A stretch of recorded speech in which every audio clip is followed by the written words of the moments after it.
We've been talking almost every other week now and trying to figure out what makes a place like the Ecology School at Riverbend special, and especially coming out of the pandemic. Like, what does a resilient community look like? What does a compassionate, hopeful, systems-based community look like? And we're trying to model that places like Ecology School. And we came up with this idea that what are the cornerstones of a resilient, sustainable community? And those four cornerstones, they happen to all start with the letter E, but it's environment and education. That's something we've been doing at the Ecology School for 22 years, but then also economy and equity. And if you really, any of those, like doing education without equity won't work. Doing an economic without thinking about the environment won't work.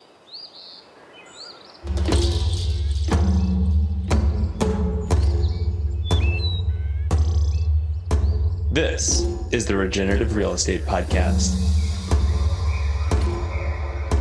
Revitalizing the world together.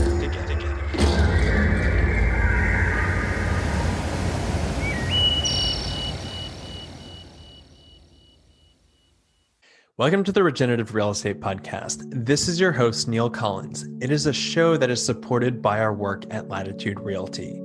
In it, we explore our natural and built environments and how they can be used as a force for good. The show sets out to inspire impactful ideas, meaningful change, human wellness, and ecological restoration through interviews and easy-to-digest conversations. Our guests range from industry leaders to iconoclasts, from both well-known figures to everyday people leading extraordinary lives. This is a show for people looking for education and inspiration on how real estate can be done differently. Hey everybody, welcome back to another episode of the Regenerative Real Estate Podcast. This is your host, Neil Collins, and I am here with Drew Dumsch with the Ecology School out of Maine, outside of Portland, Maine, but where in the world are you, Drew? Well, Neil, I'm in Saco, Maine, which is right south of Portland and north of Kennebunkport. So we're in southern Maine, the southern county, York County. And the farm I'm sitting at, Riverbend Farm, we're about 20 minutes inland from Saco Bay. And Drew, I found you because you are one of the co-founders of the Ecology School. I found you through the International Living Future Institute because of your work with Living Community Challenge. And I just am so inspired by what that certification is. But I for our listeners, they know that I really like to start off with the backstory. And I know that you're not from Maine. Where did you grow up and how'd you get into the work that you're doing now? Well, Neil, I'm actually a English major Michigander. That's the quick way I say it. I actually grew up in Michigan in the rural part. If I did your podcast listeners can't see, but I put up my hand and then I put my finger right in the middle of that hand, the shape of Michigan. That's where I grew up, right in the middle of the hand, north of Grand Rapids, a little town called Big Rapids. But I had, I was very nature focused. I had a grandmother would take me bird watching. I was part of a 4-H group that would go hiking and canoeing, lived in a rural area. So I had that kind of nature background, but I did not have great science teachers. So it wasn't like I had an incredible biology teacher and environmental science teacher. That did not happen. And I came from a family of readers and writers. And I said, oh, geez, I'll just be an English major. So that's actually what I did. I went to Kalamazoo College, met my wife there.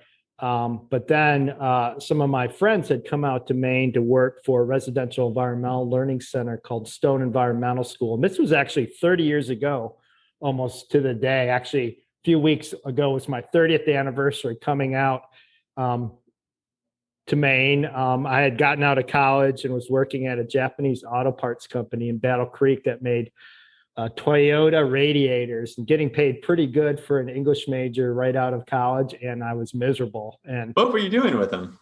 I was doing their press releases and videos and stuff like that. I lasted about 2.5 months. And then a friend was out here working at Stone Environmental School. So I came out and all of a sudden I was getting paid to be outside teaching kids about nature. And I had no science background. I had no teaching background at all. but just fell in love with that career and actually stuck with it, even though I took a couple of years to get my master's, also in English, down at University of Tennessee. But at that point, I was off and on working for different organizations, including I volunteered at a nature center down in Tennessee, and I worked out in California for a year, but ended up back out here and was able, with a couple of colleagues, to found the Ecology School back in the fall of 1998. And then we spent most of the first part of 1999 getting things ready and started having students in the fall of 99. So we've been at it now. The Ecology School has been a residential environmental learning center doing programs. At this point, we've worked with over 187,000 children and adults in our program since 1999. So been at it for 22 years now. That's a big number, 187,000. Yeah. The work of environmental education, what do you think was the draw for you? I think it took me a while to figure this out. I love the idea of systems thinking. In fact, even the idea of systems thinking, I didn't figure out that's what I was really doing until about 10 years ago, or no, 15 years ago, when a friend who was really into Danella Meadows and systems thinker, Fritjof Capra, Peter Senge, all those, the rock stars, he came and did a development workshop for my seasonal educators. And I realized, oh my gosh, we're really teaching systems thinking. We're doing that because ecology is one of the best ways to teach systems thinking, because the science of ecology is the science of making connections. Because I've never really, just to be a physicist or a geologist or a biologist, this idea that an ecologist actually takes into effect landscape and the abiotic climate and geology and the biotic plants, animals, everything, and put it all together fascinated me. So that's really, and there's that broader, like when I started in the environmental education field, it was very much more like get kids outside and have nature because that's nice. And I got to tell you, over the years, especially the last decade, our field has evolved into this like save the world through systems thinking and resiliency. And that's what I'm seeing. And even the Ecology School, for our first 18 years, we were a seasonal renter. We rented a summer camp and conference center, the Ferry Beach Camp and Conference Center, about 20 minutes from where I am now, right on Saco Bay. And we would run school programs in the spring and the fall, mainly for upper elementary, middle school kids. And the way I would describe our residential environmental learning center, it's different than like a summer camp where a parent enrolls their kid. School year residential environmental learning center programs, and there's a whole network around the country that are doing these type of programs. You get a whole class, like all the sixth graders from a school come with their classroom teachers and spend a week at a center like the Ecology School to live and learn together, to take meals together. They get to get up in the morning and watch the sunrise. They get to stargaze at night. And a lot of centers too are now moving into more food systems education, working farms. So that's really how the Ecology School went from a seasonal renter to owning our own site, is because we wanted to start doing summer programs. And our garden at our Ferry Beach, the rented site, was this little 1/4-acre demonstration garden. You harvest potatoes for one meal, and then you have no more potatoes. So we were already, I would say even 7 or 8 years ago, wanting to maybe get a farm. And I had done actually a sabbatical 2003. Yeah, it's a while ago, 2003. My wife and I traveled around the country to different nature centers that had done green building. And what I wanted to see is, how did you interpret the green building? How are you sharing green building with the wider public? How are you inspiring others to do green building? So you can see that was a passion for me, even, 15 years ago, even 20 years ago, a friend started handing me his old copies of Environmental Building News, which is out of Vermont. And I love those. So I had this passion for green building, and I didn't think I'd ever get to do it myself personally, but I came back from that sabbatical, and our landlord, Ferry Beach, that very next year, we worked together to build a green building that was parts office space for the ecology school and parts staff housing for Ferry Beach. They were going to do like vinyl siding and, just regular fiberglass insulation. I said, if I stepped in as a green contractor and paid for the price premium between what you were going to pay, can we turn it into a green building? And they allowed us to do it. So we ended up with local Atlantic white cedar siding, recycled cotton bats for insulation. I just jammed like 60 different green building components into the building because I wanted a whole bunch of stuff to demonstrate to our students. And that included, the change even, so in between 2003, like I remember going to Home Depot in 2003 and trying to find a no VOC paint or a low VOC, and they didn't even know what I was talking about. Home Depot has their own line of VOC, low VOC paints now. So you could see even, and right back then we were trying to figure out what the heating system, there were no heat pumps that would have been effective in Maine in the winter back in 2003. And now in our new site here, everything's heat pumps powered by solar. So, even in the past decade, past 15 years, I don't think the living building challenge would have been possible a decade or 15 years ago. The kind of goals you see exploded. now. And I think that they've had to put in a lot of work to figure that out. And what's funny is that you talk to green builders that have been doing it for decades, and they've got a chip on their shoulder because they're like, well, we've been talking about this for a long time. Welcome to the party. Well, I think everybody's got to collectively wake up to this and have that experience. And it sounds like you're the catalyst for it. I'm curious, and I'm not even going to finish that sentence.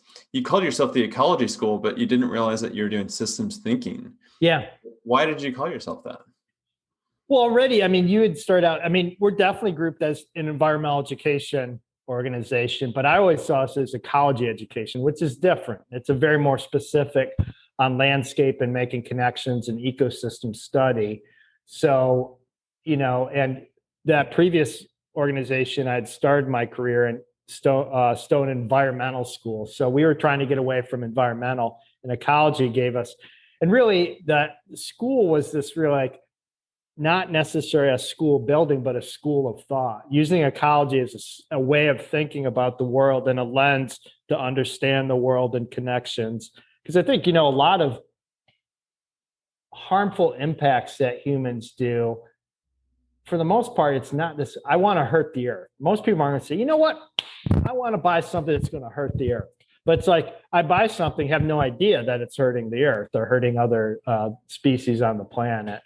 Or the climate or whatever. So helping people, and I'm bigger, my when I do slideshows, I've got a great quote from Fritjof Capra from one of his books about we have these perfect models for what a healthy system looks like, and they're ecosystems. So when you study ecosystems, you have healthy, and also indigenous cultures, that they were able to live over hundreds, thousands of years and not like kill all the animals or destroy all the forests. Though there are cases too in the past history where even historically, 2000 years ago, humans decimated areas. But ecology became this great way to integrate learning. And even though we're grouped in as environmental education, also we're a science education school, we go way beyond that. Human ecology, especially now, more recently, social and emotional learning, emotional intelligence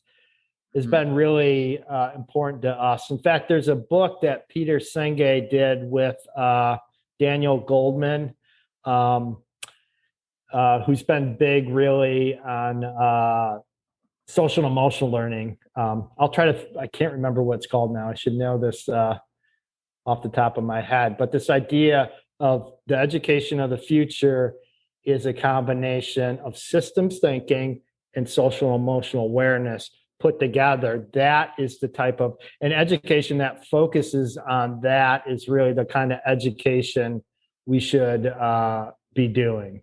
Yeah, it's interesting because what you're really circling around in my head is ecology is, as an academic practice, is a science-based Yeah. curriculum. However, there's also this worldview that ecology underpins as well. Of like you're fundamentally looking at the world differently through an ecological systems thinking lens, and it's interesting how you're putting those two together. Yeah. Actually, I just thought of the book's called The Triple Focus: A New Approach to Education. So it's by Daniel Goleman and Peter Senge. And it's really a thin book, but I've been like recommending that left and right because it's funny though.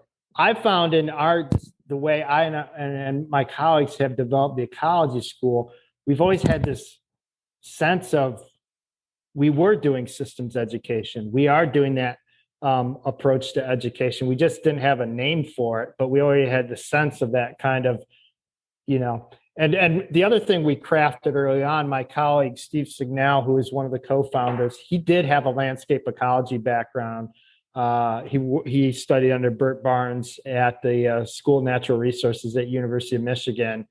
So he had that background. I was coming more English major theater background. So we kind of fused his background with mine and created what we call the narrative approach to education, to use narrative storytelling techniques like metaphor, analogy, plot flow as ways to create learning experiences that were memorable and fun. And that's the other thing. We're all about joyful learning. This whole like learning and fun don't go together. If you're having fun, you must not be learning.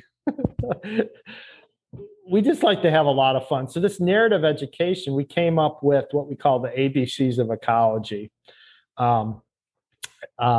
The A is for abiotic factors, climate, geology, those non-living things. B is the biotic factors out there, all living things, plants, animals, fungus, bacteria. And then there's 2C, cycles, that abiotic and biotic factors interacting through cycles like soil cycle, nitrogen cycle. And then that happening, abiotic and biotic factors working through cycles create change. And I think change is one of the most, of those four, humans are adverse to admitting change happens. And that's a problem. Like, what do you mean? I put all this carbon in the atmosphere and now there's climate change. No, I didn't do that. I think embracing change is important. So those ABCs, just as we all learned our ABCs so we could read, the ABCs of ecology allow you to read the landscape, to go out and see whether it's natural or human landscape, how things fit together. And we're lucky, in the year we started the ecology school, a professor at Antioch University, New England, Tom Wessels, came out with his book, Reading the Forested Landscape, A Natural History of New England, and had this whole idea of, and he didn't come up, actually, May Watts, an ecologist in the 60s, came up with the idea of reading the landscape. But his book, Reading the Forested Landscape, basically put out this idea. He said, most of us now, as humans, are ecologically illiterate. We may be able to stand at the edge of a salt marsh and the sun is setting. We take a photo and say, isn't that pretty? But that's very superficial. Do we have the sense of how that salt marsh was formed and how we rely on it for erosion control and flood control, and that many animals spend part of their life cycle in the salt marsh? It's those kind of broader things that reading the landscape is an important tool. And I would say it's an important tool. Being able to be ecologically illiterate should be a requirement for citizens of the 21st century. I firmly believe that. So that's really how we got into this idea of like, and really, you bring up, let's say I'm doing a Rotary presentation, I don't tend to lead with systems thinking, because even if I'm in a room of adults, eyes glaze over. So I think there's a way to teach the complexity of systems thinking by doing simple, enjoyable tasks or exploration. Even like sitting down to a meal together and what the food is. Like, we serve pizza to kids. It's awesome pizza. Our chef, Rich O'Brien, does a great job. making that pizza. And then afterwards we say, by the way, that pizza crust was wheat that's organic and was grown in Maine. That we let the narrative play out over time, because a lot of kids too, like, you tell them it's organic, they think it's poison or something. I mean, some people adversely like, I don't want to eat that if it's organic, it must not taste good. So yeah, simple, enjoyable experiences, if they're structured in a certain flow, can accumulate and create a complex understanding of systems over time. So how are you crafting the curriculum around that? It's set over the years and you base it off of ABCs, or what? Well, what's the methodology to go? Yeah, what we did and the way we do it, a typical like a 5-day experience during our school week. A school will arrive, like all the 5th graders from Lebanon, Maine, show up with their teachers for a 3-day experience. They come Monday morning and they're going to stay till after lunch on Wednesday. So what you're doing is you're structuring, or even I'll use a better example, of school that comes for 5 days. So you have like 10 lessons, 13 meals over that Monday to Friday experience. And the way we train our educators, and this is something I picked up on, I had worked at nature centers and other residential environmental learning centers, where every lesson, like in a forest lesson, you were expected to cram in as much information as possible. And the trouble with that approach is that somehow that's the empty vessel approach, that every kid is this empty vessel. My brilliance will just fill him up with information. But in reality, that's like treating them like a refrigerator and a bunch of Post-it notes. I'm going to just put all these factoid Post-it notes all over your body, and then you'll be able to put them together and figure it out, which is silly. That's just not, yeah. Education as an informational delivery system, just I chafe at that. I don't, for us at the ecology school, we're actually not, content delivery is not what we do. Do kids learn? Do our students learn content or facts? Sure. But we do it as part of context. We're all about teaching the context and the connections. So a forest lesson for us is like if the kids leave a forest lesson knowing that how producers, consumers, and decomposers interact within that forest. Or one we've done, we usually start our lessons with kids with a 10-minute, we call it a preview, kind of preview of coming attractions. It's a skit. We train our staff in improv theater. We've got this incredible costume closet of all, lobster costumes, sun costumes, wave costumes, tree costumes. For example, for the beach and dunes lesson, we have a skit that we developed called Coach Crab, who's trying out the beach team. And, the seagull comes in, of course, they can float on the waves and they can pick up clams. They get in. The surf clam, of course, can bury down below the sand.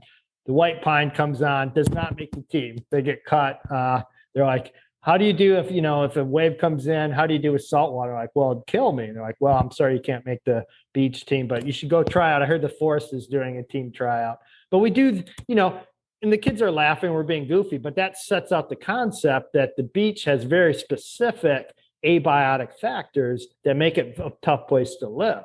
So giving people the context and playing off of those, even like we do an astronomy lesson that helps kids understand that out there, and the fact that we have these conditions on this planet for life is miraculous, and is part of the way we would teach astronomy, is putting that into context, like the geology of other planets, the abiotic factors on other planets. So even then, we call the astronomy lesson Your Place in Space. So it's putting you in the context of the rest of the galaxy, and the fact that there is, as far as we know, there's livable planets. We're starting to find out more and more of that, but we have no confirmation that this miracle of Earth is existing anywhere else. So it's really, I think, the way we teach with narrative and using ecology as that science to make connections and think through systems, it helps frame an understanding.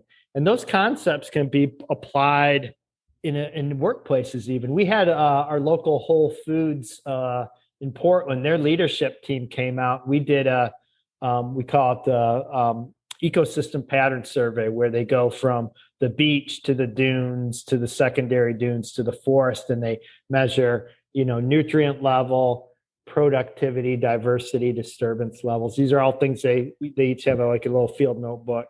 And we do this with third graders, and they get it because as you're going from the beach, there's no nutrient level at all. It's just pure sand. There's no diversity really because there's no plants really, but there's a lot of disturbance. Salt water, wind, no shade. And as you start to move to the forest, as you get away from the like in a forest, the trees help limit some of that disturbance, and they're not sitting on the edge of an ocean with their roots drowned by salt water. So their soil's building up. There's more productivity, more growth, more diversity, and you can chart that. So even kids can chart that. As the disturbance level goes down, everything else goes up. So we took that activity with this group of Whole Foods leaders, the head of the meat department, the head of produce, all these people. We did one of those walks with them. And then we had, after lunch, we had them take those concepts of productivity, diversity, disturbance, and apply them to the workplace. And it was awesome. We were just like, if there's high levels of disturbance, meaning people are arguing and there's lack of clarity, productivity goes down. In terms of nutrients, health goes down. So they were able to take basic ecosystem dynamics and apply them to a human ecology kind of team leadership example. So, yeah, I think it's awesome potential. Yeah, I was talking with a permaculturalist out of New York named Andrew Faust that really helped broaden my perspective on ecology in an urban environment, of just nutrient flows and energy flows, and really helping me see that you can apply systems thinking in virtually any environment. However, but it starts with ecological literacy. And even if you look at books like Creating a Regenerative City, it talks about that, of like you first need to understand this. And so immersing people, hopefully from a very young age, but even adults. That's why I think it's so interesting that you're agnostic to age, and you are bringing in groups from Whole Foods and things like that. Is there a longer format program than just a couple days, or what's typically the programming look like? Well, that's an interesting question, because now in our transition here to Riverbend Farm, so we were a seasonal renter from 1999 to 2018. And really almost our programming was 12 weeks, Monday to Friday in the spring, and 10 weeks, Monday to Friday in the fall. And even then we were working with thousands of students, but we'd have teachers say, hey, is there any way you can do an August teacher training before the school year starts? We'd love to, but it wasn't our site in the summer. It was the summer camp. And then we'd have requests for winter. So we knew that getting our own site and opening year round would open up. So we've done at smaller levels like family camps, that example, the Whole Foods staff training. We've done vacation and summer camps. And now at Riverbend Farm, with our move here, we'll be able to be open year round and continue to do our school year programs during the week, but then use the spring and fall weekends, the winter, all summer long as ways to do a variety of programming. I mean, we're definitely looking, Maine is known as a summer camp destination. That the first half of the summer, we're definitely going to be doing some great summer camp for kids with the focus on, ecology and sustainability, but with a little bit less structure than a school year program would be, a lot more exploring. But we're doing a National Teacher Institute coming up on the first week of August, focused on watershed conservation and watershed science and conservation. We're also working on potential climate change education for high school teachers. So there's a lot, and we've been talking a lot of corporate meeting space and retreats to bring in, and they can do their work together, but then there'd be a component about learning about systems thinking. And of course, and we've all, how many conferences you've been to, like at a Holiday Inn or Hilton or something, where you're in a room all day with no windows. The food sometimes is okay or not. It's probably not organic. There's not recycling. And, that's starting to change gradually at some of those places. But if you come here for like a workshop or a corporate retreat, you would be learning about a place where they're walking the talk, that we're a carbon neutral community that is farming. Our goal for our agroecology farm here is to grow 100% of our produce on site. And then even we're looking at grain production, vegetable oil, potential rotational grazing with that whole kind of carbon sequestration model. So we're looking at a lot of different ways to kind of bring a lot of things together: green building, farming, innovative education, conservation. Actually, the property, we have 105 acres here on Riverbend with actually I'm looking out of it. I'm sitting in a 1794 farmhouse looking out a window at the Saco River that goes down to the ocean. We have half a mile frontage. And actually, the majority of the property, 96 of the 105 acres, is under easement with Maine Farmland Trust. So we're under a very restrictive agriculture and conservation easement that will only allow for education, farming, scientific research, and recreation, which we do. You hit all four. Yeah. And actually, so the part that wasn't under easement was the driveway and the little farmyard, which is where we just built. And we're just wrapping up construction on our 9,000 square foot dormitory and our 7,000 square foot dining commons, which also has this amazing view of the Saco River from the front porch. Hey everybody, this is Neil. We are going to get back to this great conversation in just 1 second. But I think it's fair to say that right now we are facing some pretty unprecedented challenges in the 21st century. I mean, you name it, environmentally, socially, economically, we've got some big problems that we need to overcome. And that's why, for me personally, and the people that work with us at Latitude, we want to dedicate our time and our energy so that we are not only working to put food on the table and a roof over our heads, but also make the world a better place. And so if you are at all interested in combining your sustainability values with a very powerful financial model of real estate, then I highly encourage you to check out what we are doing at Latitude. We are creating something truly special with a tribe of change agents that for now is working across North America. And hopefully one day in the future, with you coming on board, we can be working across the globe. So please check us out. You can go to www.chooselatitude.com, or you can find us on social media at latitude.realty on Instagram, and we are also on Facebook. Okay, let's get back into it. The real estate professional in me really wants to dive into understanding how you transition from the renting a space to getting the Riverbend farm, and what was involved with that, because I know that you're a nonprofit as well. And well, our model, so residential environmental learning centers, a lot of our revenue is earned income from programs because people value room and board. If you give them a place to stay and you give them meals, people will pay for that. It's hard to convince people to pay for education.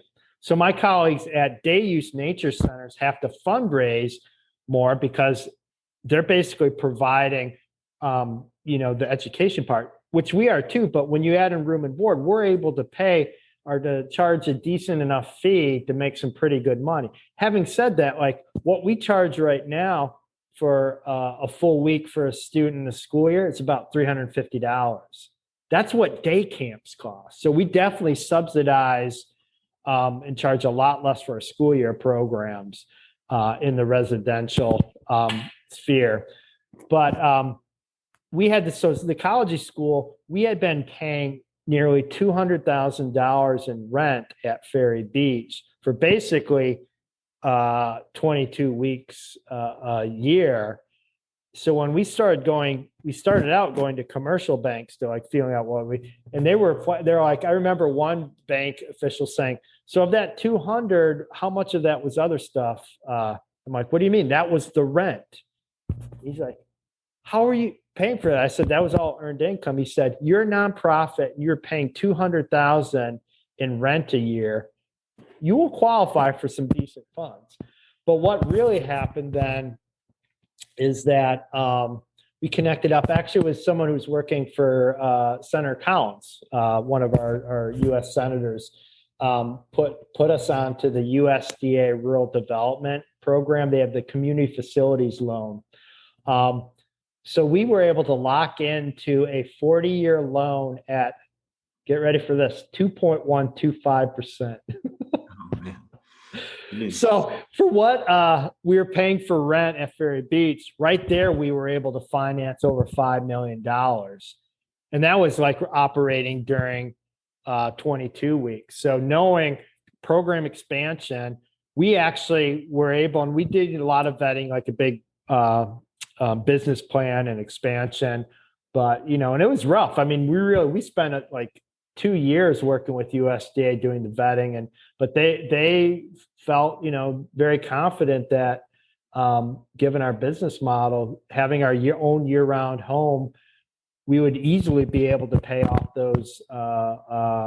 that financing. How did you find the property? Were you looking for things in conservation easement, or did you put that on? We actually, one of our staff, John Ibsen, who is our garden coordinator and also was always interested in real estate, he had started looking in 2014 for a property, and we got really serious in the spring of 2015. Right about the same time, we started talking to potential architects who could design the project. And we came up, we're really big on the acronyms. I already shared with you the ABCs of ecology. John came up with, we're looking for the ACE site, and ACE, it was ACE. It started, stood for access, that was close to population centers and preferably close to where we already were. C was for capacity, and that was like the ability to create a residential center. We did look at other summer camps that were for sale, and it just didn't, if they were for sale, it meant they weren't successful and they were run down. And then E stood for ecosystems, a variety of ecosystems. It's funny, I had a couple of real estate agents, the ecology school, like, I have got the most amazing site for you, downtown Portland. It's like 10,000 square feet. I'm like, how many ecosystems do you have? They're like, what? You're a school. Don't you need inside space? And we're like, not really, except for, even the way we designed the Riverbend Farm campus, it's all about being outside. So we had these ACE, accessibility, capacity, and ecosystems. And then on May 12th, 2015, I remember the day because I was about to drop my younger daughter off at ballet class, and John emails me and said, this may be it, the site, 184 Simpson Road, 105 acres, farmhouse, barn.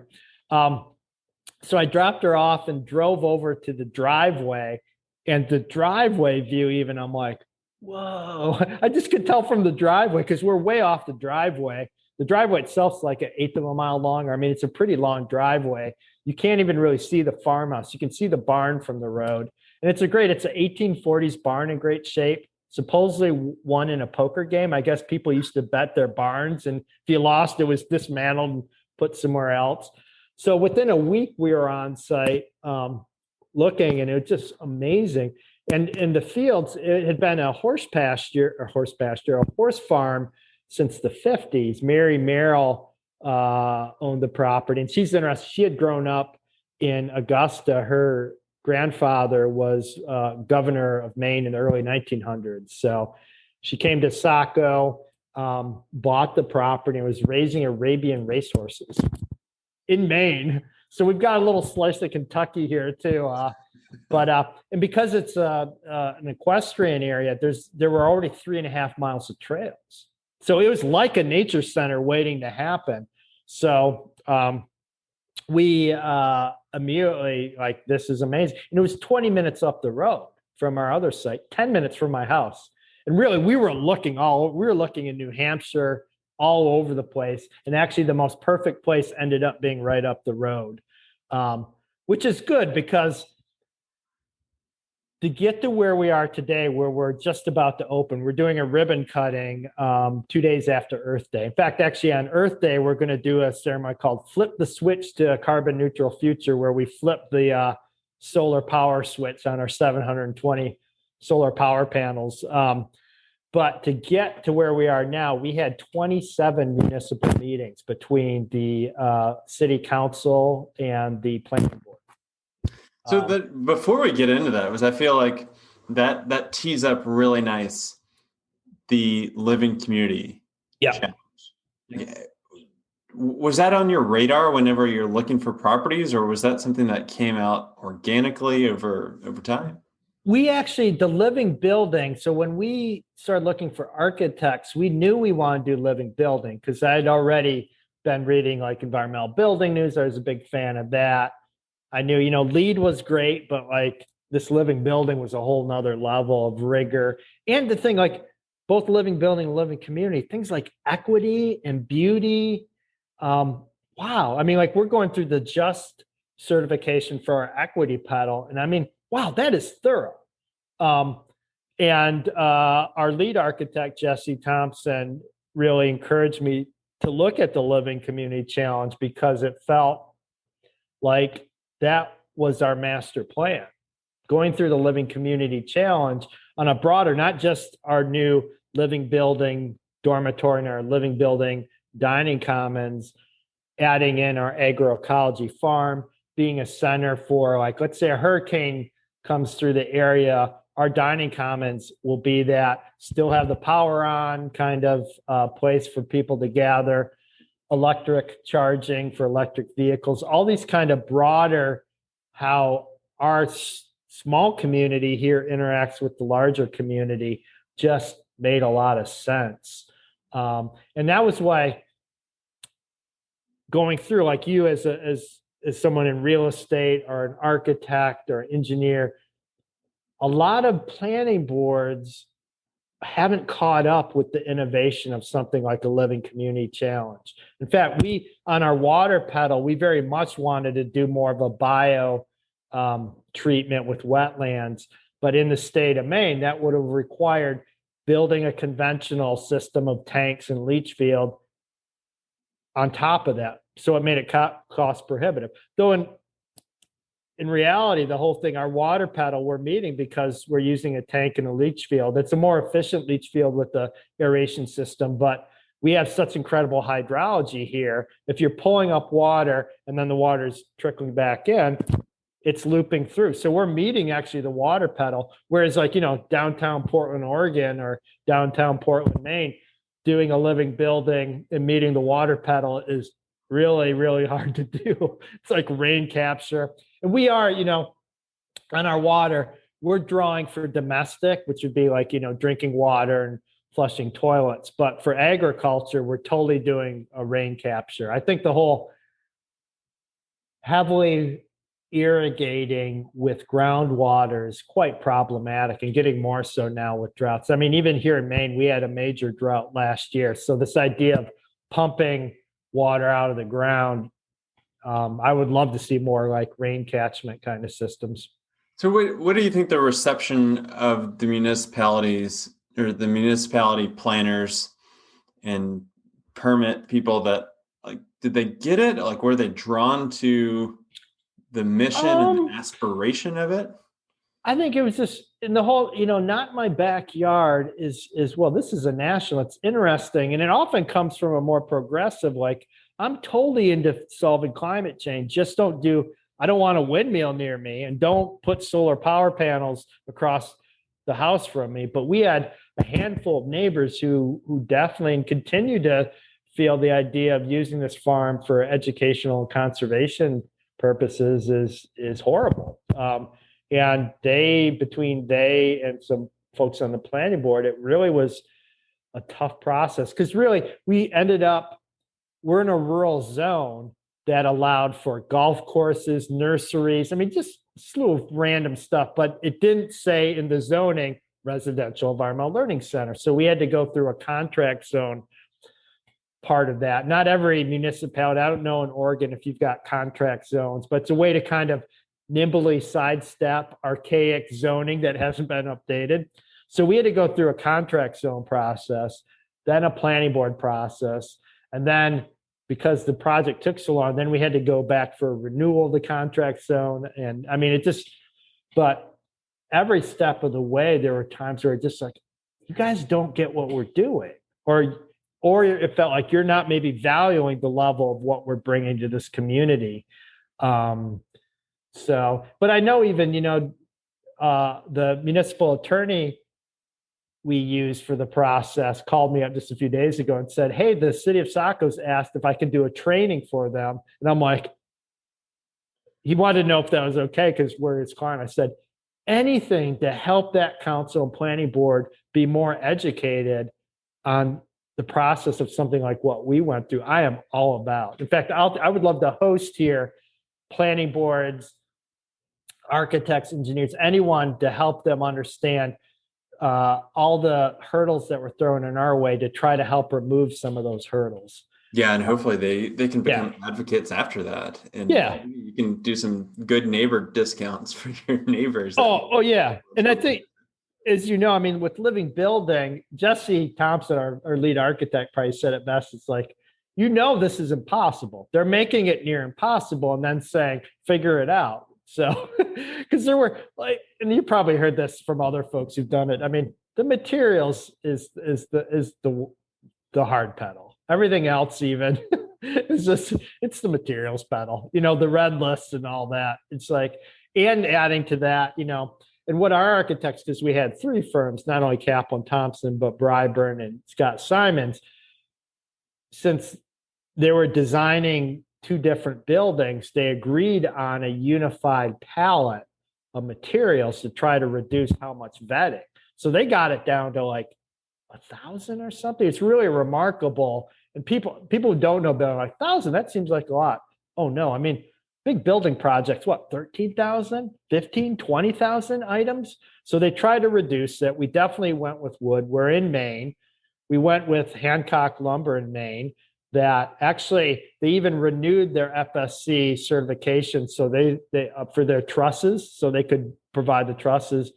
And really, right at the height, about a year ago, they were putting up the wall panels, and there were definite shortages because of the pandemic. But because our wall panels were made with Maine FSC white pine that was being assembled in the panel shop 2 towns over.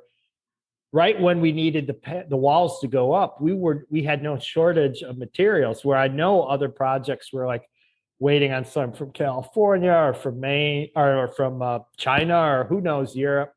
So I mean, we definitely, doing a living building project in the midst of a pandemic added a certain amount of challenge, and we definitely. I know other crews, with subcontractors, we definitely had some delays with, COVID outbreaks and things like that, but we got it done. And our construction crew, it's interesting. We went with Zackow Construction that hadn't done a lot of green building, but when we did the vetting, they seemed so hungry to get into it.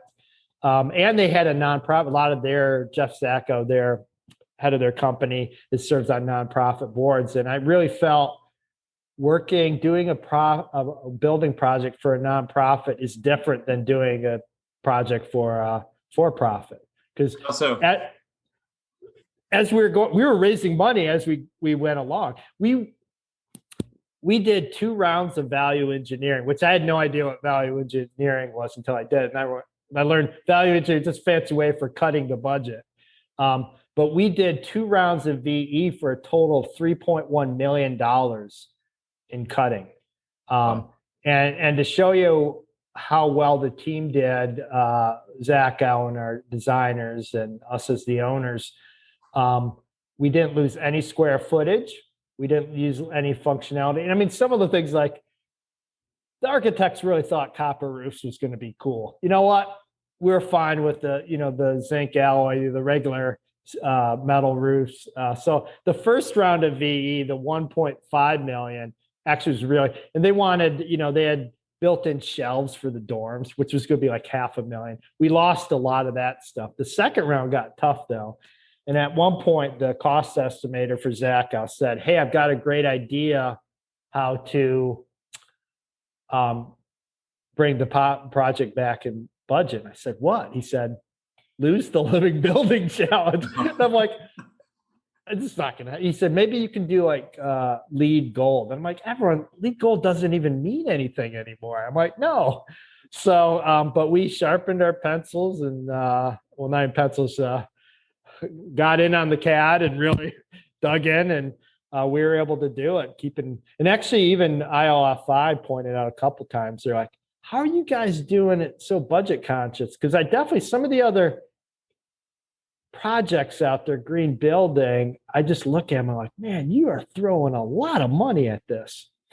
And one of the things, we had this dream that the patio in front of the dining commons was going to be recreation of the Saco River watershed in pavers. Really cool idea. But it's $250,000 to do it. And at this point, I'm like, man, especially we hit the pandemic, because we've spent the last year with no income. We've had no income. Because what we do is bring people together to live and learn together. The pandemic meant we could not open. So we have been empty. This site wasn't open anyway. We were renting another site up in Poland, Maine, a resort for a couple of years, which was awesome. It was working really well for us. But I mean,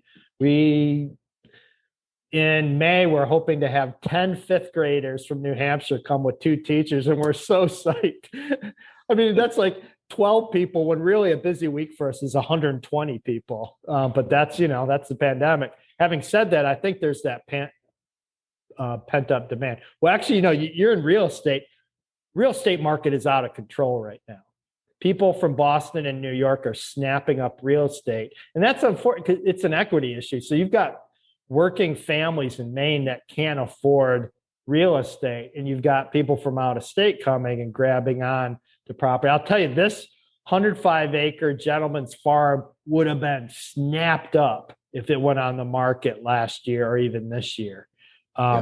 And the only reason even we had a chance on it back in 2015 is because of the conservation easements were restricted enough that at that point, the real estate market wasn't super hot, and people who had 1.5 million to buy a property like this weren't doing it. But yeah, I'm sure it would have got snapped up this year. Drew, I am going to be mindful of your time, as I know that you had a hard stop. I've got to give you some reflections though. Your business acumen is like unparalleled. Like I can't even imagine doing the educational component, the agroecology and agriculture component, the planning for a living community challenge, fundraising, like especially under the nonprofit banner, which does tie your hands to how you go out and raise funds. So for everybody that is tuning in, whenever I researched the ecology school, it just stopped me in my tracks. And maybe it was the type of education that I'm looking for my own son, for myself, for my team. I encourage everybody to go check it out. Check out the ecology school. It is truly one of those projects out there that I think is so aspirational, and like you are doing so many different things that I can't even imagine running your organization. So my sincere hat is off to you on how you're pulling this together, and I can't wait to visit. Well, Neil, thanks so much. And I think really what I love talking to people who are interested in being entrepreneurial, and I think what you just described, I really appreciate. Those are kind words, but getting like being entrepreneurial in a nonprofit or educational setting is totally, and not that there aren't other nonprofits that are entrepreneurial, but I think we bring a kind of almost like Silicon Valley kind of crazy innovation and go really fast. And we're known for that too. I mean, we move definitely more rapidly. Like when I serve on boards, I tend to be the person who wants to do something a lot quicker than everyone else. And I've learned to like moderate that somewhat, but Don't you feel the sense of urgency? I do. I mean, with things like climate change and equity work. In fact, that when I've got a coalition of folks nationwide, some of the leaders in our field, Great Smokies Institute, Tremont, Nature Bridge out your way, Islandwood in Seattle, Cascades, Wolf Ridge in Minnesota. These are some of the folks we've been talking almost every other week now and trying to figure out what makes a place like the Ecology School at Riverbend special. And especially coming out of the pandemic, like, what does a resilient community look like? What does a compassionate, hopeful, systems-based community look like? And we're trying to model that places like Ecology School. And we came up with this idea that what are the cornerstones of a resilient, sustainable community? And those four cornerstones, they happen to all start with the letter E, but it's environment and education. That's something we've been doing at the Ecology School for 22 years, but then also economy and equity. And if you really, any of those, like doing education without equity won't work. Doing an economic without thinking about the environment won't work. And we're seeing that now. When you ignore feedback loops, which something like climate change is a feedback loop. It's telling us this is not working. Or things like, all the protests last year, that's saying that the way we police or the way we do social structures aren't working, that there's a way to deal with that and deal with it thoughtfully. And I think the kind of work that the International Living Future is doing with things like Living Community Challenge, even knowing there's realtors out there like you now. And actually, I would love to connect you with Dave Holman, a former board member of ours, who's totally into what you are, the whole regenerative real estate, that more kind of like property, but with this mind of saving the world is really cool. So, yeah. I picked up some great acronyms on this call too. So we're all good on the acronyms. ABC. Yeah. We groove on the acronyms. Yeah. The neuro-linguistic programming educator. And this was a lot of fun, Drew. And again, everybody, I really encourage you to go check out their site and donate. I think that this is a worthy nonprofit to put your money where your mouth is if you're interested in this. Cool. So, well, Neil, it's been a pleasure. This has been really awesome talking, and definitely hope at some point get you and your family out here to hang out. We're going to do it. Cool. All right. Take care. Okay, everybody, that is a wrap. This is another just great episode that I'm so glad that you're able to tune in. And thank you for being interested in regenerative real estate. What we are trying to do is help people and planet thrive together by using the built environment as a catalyst. And so I've got a couple big asks for you. Number one is, can you please go to wherever you're listening to this podcast, leave us a rating and review. Those actually go so far. And since this is such a passion project for us, we really want to be able to attract the best thought leaders from around the world. Second is that if you really like the content that we're putting out, you can find us on our own Medium publication called Regenerative Real Estate. We also have a very active community on Facebook, which is called Regenerative Real Estate and Design, which you can request to be a part of, and we would love to have you. And third, this goes to what we do every single day, helping buyers and sellers demystify sustainability by working with people that want to either buy a property and are trying to figure out the financing of how do I actually live out my values? How do I put that water catchment system on there? Or how do I go finance a solar panel PV array? Or maybe I want to live closer to nature. And what are the properties that are out there that I can do that? And so we represent buyers like that. We also happen to represent sellers that maybe they've already invested in sustainable features. Maybe they have a living building or a LEED certified project. We want to help tell that story.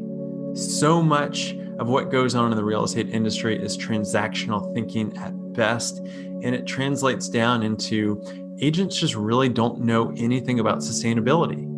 And for us, we think that the value is there, and we want to help highlight really the intrinsic value of it, not just the bedrooms and the baths and the square feet of what typical marketing goes on. So if you know of anybody that wants to buy or sell these kinds of properties that we're talking about, please reach out to us at Latitude, and be sure to subscribe for another great episode coming up next week.